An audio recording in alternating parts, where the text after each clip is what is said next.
was talking about Zen as I was just speaking now one day, and a student came up to me and he said, "Professor, I think I know something about Zen. I think I know something about this." And I said, "Yeah? Tell me more." He said, "Well, I was once studying at a military academy in New Mexico, and there was a sergeant who was supposed to be a Zen teacher.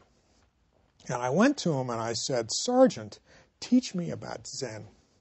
And he looked me up and down and he said, 'Well, I'll teach you about Zen, but I want you to answer a question for me first. Come on over to the window.' So he took me over to the window and he pointed to 3 trees and he said, 'See those trees? What does the middle tree mean?' And I looked at the trees and I said, 'Well, you know, it's kind of like an architectural barrier and it separates the soccer field from the river.' And the sergeant said, 'Get out of here. Don't come back until you can tell me what it means.' And he came back a week later and he said, 'Well, Sergeant, you know, I've been thinking about this.' And he said, 'I think it's kind of like a symbol of organic creativity, you know. It puts its roots down in the soil and it gets water and it's got its leaves up in the air.' Sergeant said, 'Get out of here. Don't come back until you can tell me what it means.'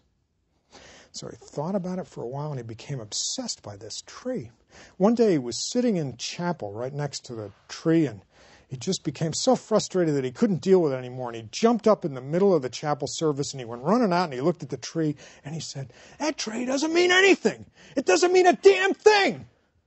And he went back to the sergeant and he said, 'Sergeant, that tree doesn't mean anything.'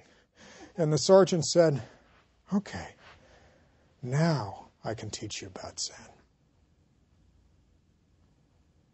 Powerful tradition, direct experience of emptiness, a direct experience of ultimate reality.